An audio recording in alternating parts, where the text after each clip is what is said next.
Hello,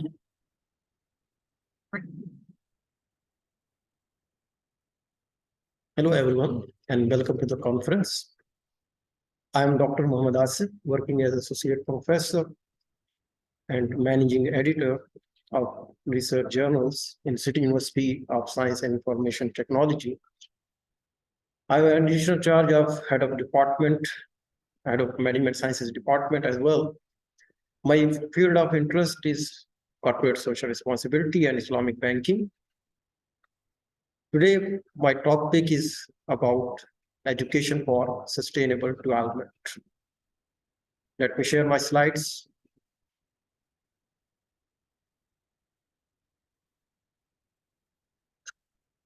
Education for Sustainable Development, ESD.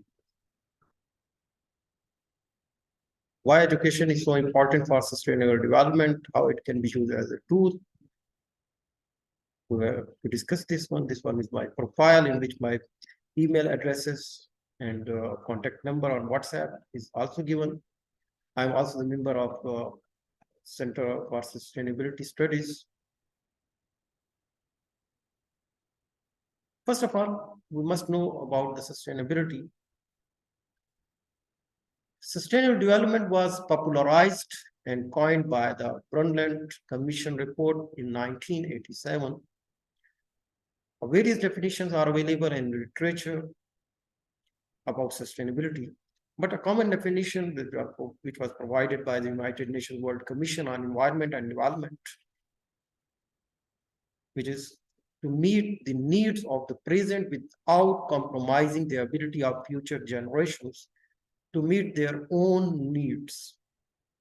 When we think about present, we must focus on future as well, because present generation as well as the future generations will have to face serious consequences when we will not be sensitive about the environment, about the consumption pattern and production mechanisms.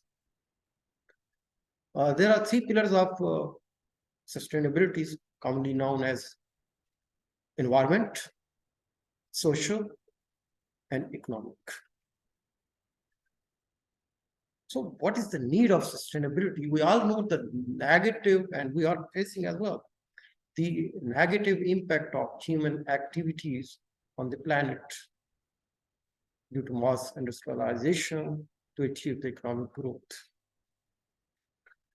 Number of environmental issues we are facing, like due to climate change and global warming and greenhouse gases, CO2 emissions. We are facing a number of issues throughout the world. Below graph is showing upward trend up to 2050. That shows the upward trend of temperature, which is alarming. So we have to consider today about the future.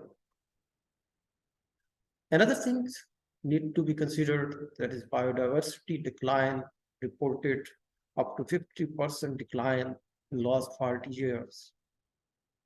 The global population of fish, birds, mammals, reptiles have declined.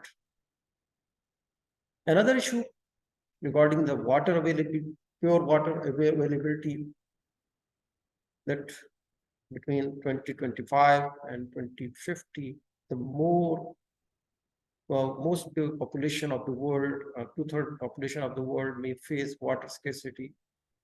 That is very alarming, and we have to think about we have to change our patterns, we have to change our attitude and behavior toward the consumption. That's all about the sustainability.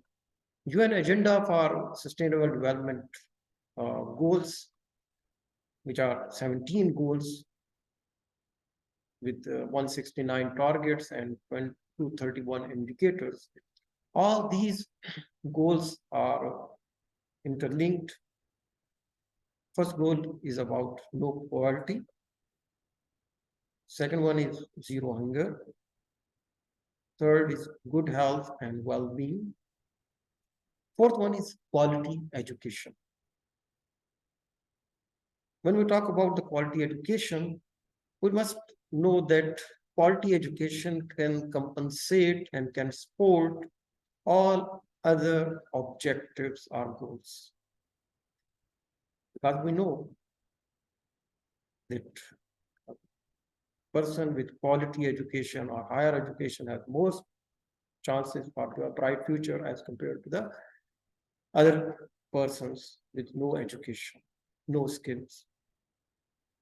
So we can reduce poverty and hunger by providing quality education, and persons with handsome earning can take care better regarding their health and well-being.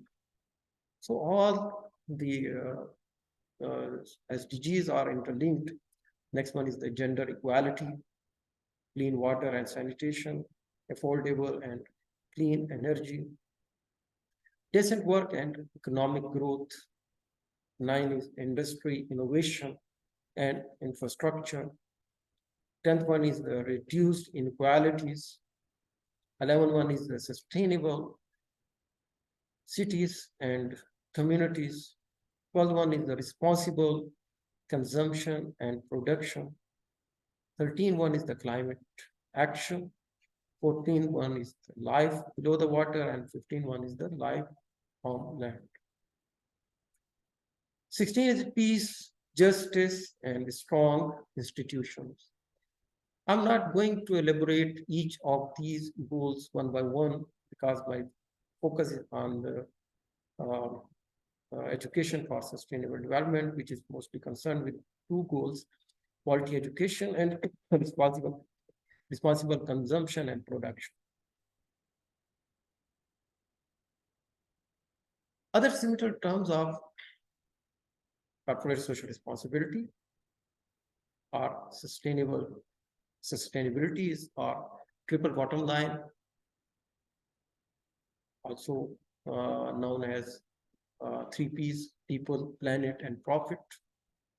Environmental, social, and governance. Socially responsible investments. Green business. Corporate social responsibility. Corporate social performance, CSP. Shared values.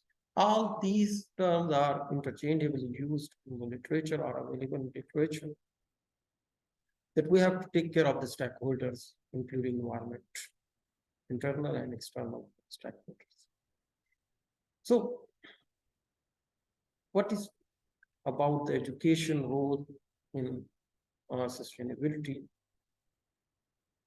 Education is a tool that can be used to achieve sustainable development.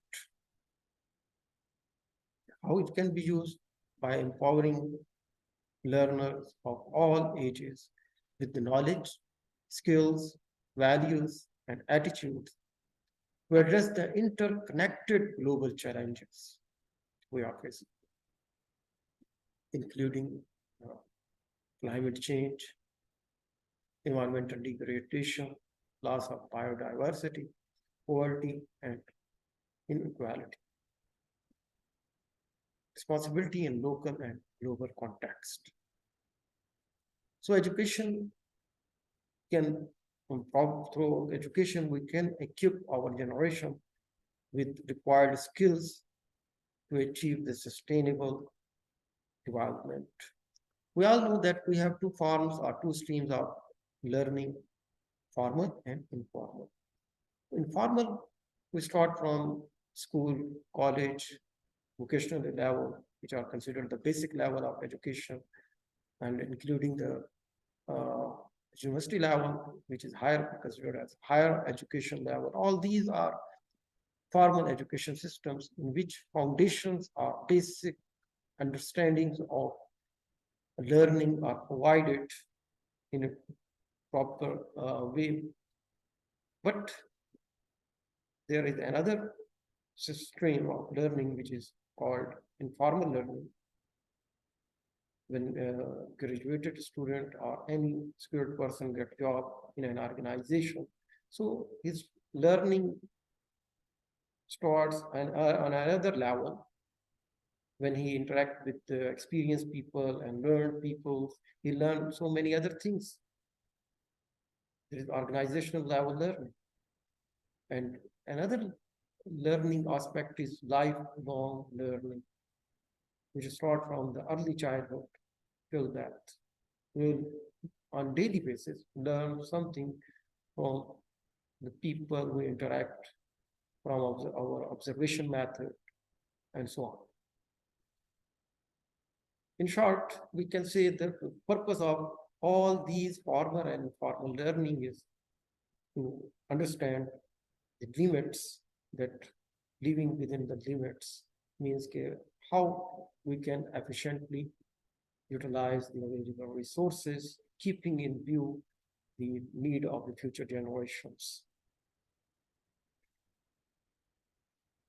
There is no such subject of sustainability that can be our curriculum provided by any university.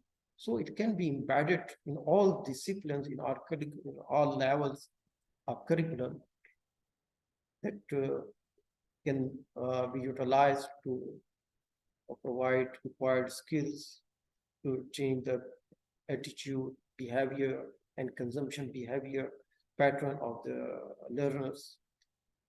And it can be utilized for policy making, share the values and principles that underpin sustainable development.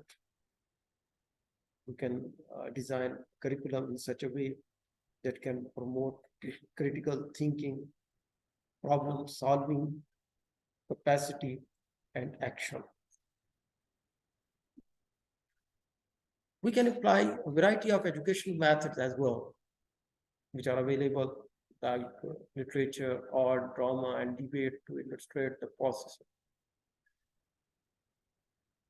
We can also motivate our learners to participate in decision making.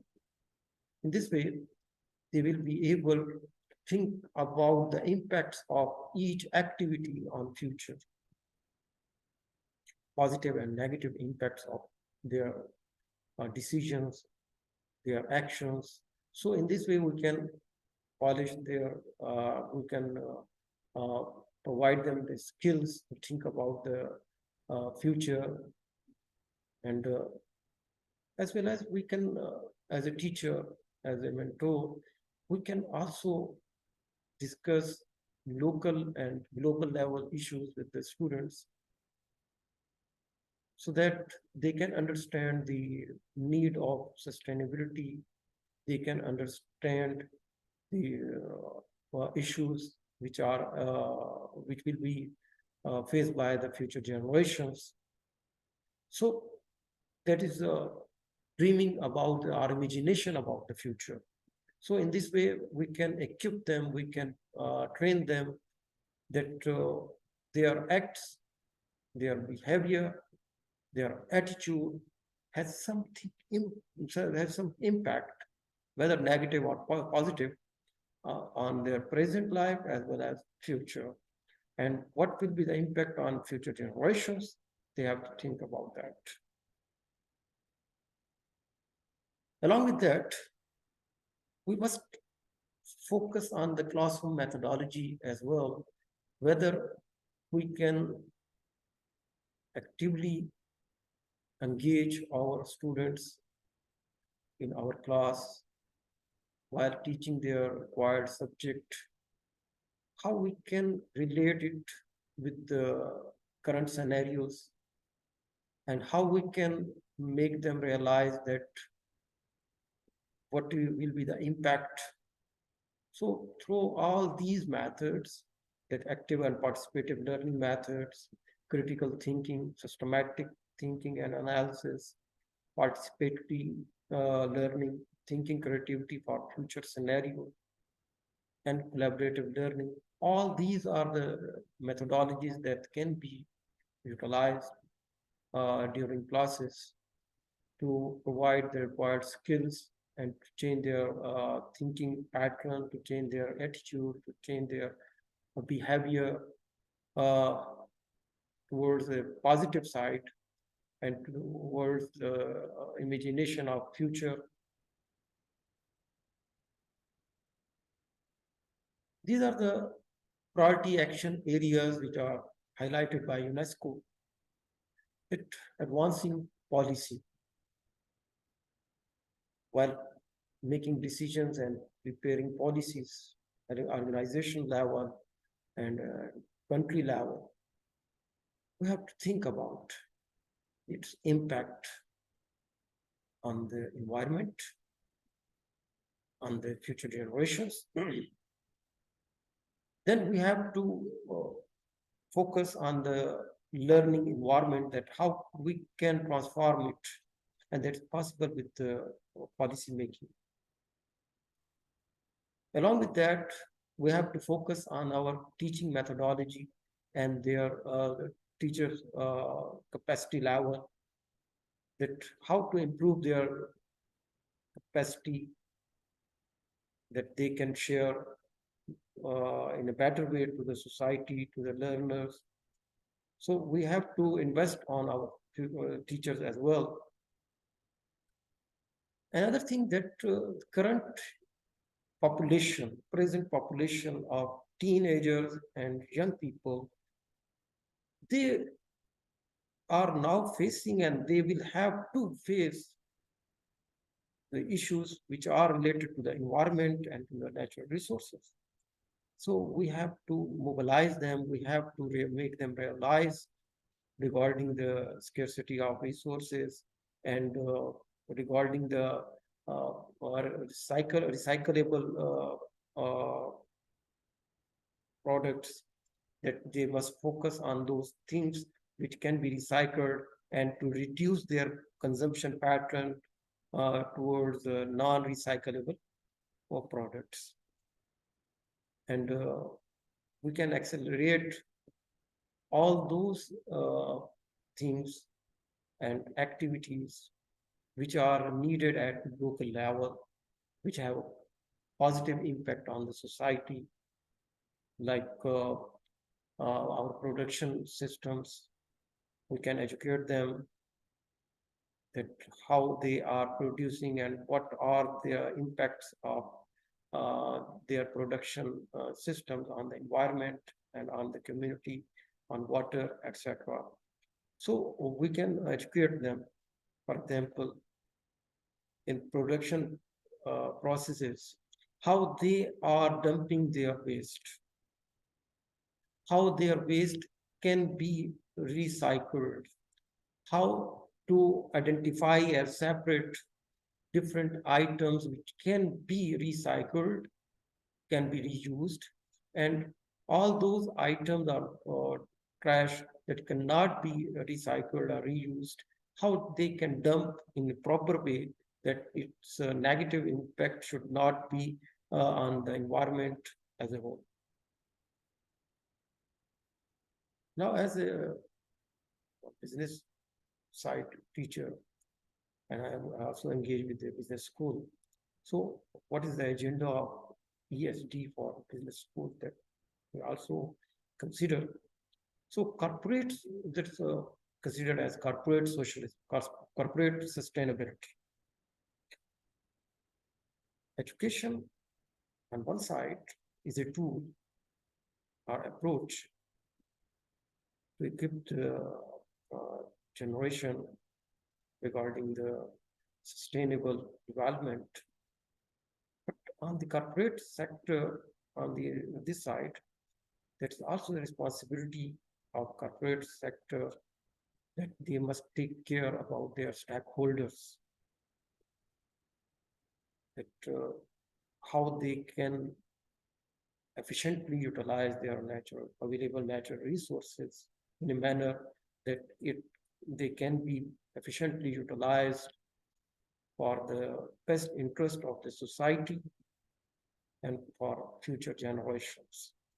So all these are regarding the attitude, behavior, and consumption pattern and production processes that we must focus when we want to get or want to achieve the sustainability. That's all from my side. If you have any question, any query, or anything you want to share, you can approach to me. I have shared my email addresses and my contact number as well in the slide. You are welcome, and thank you to the a special thanks to the organizers of the conference. That's all.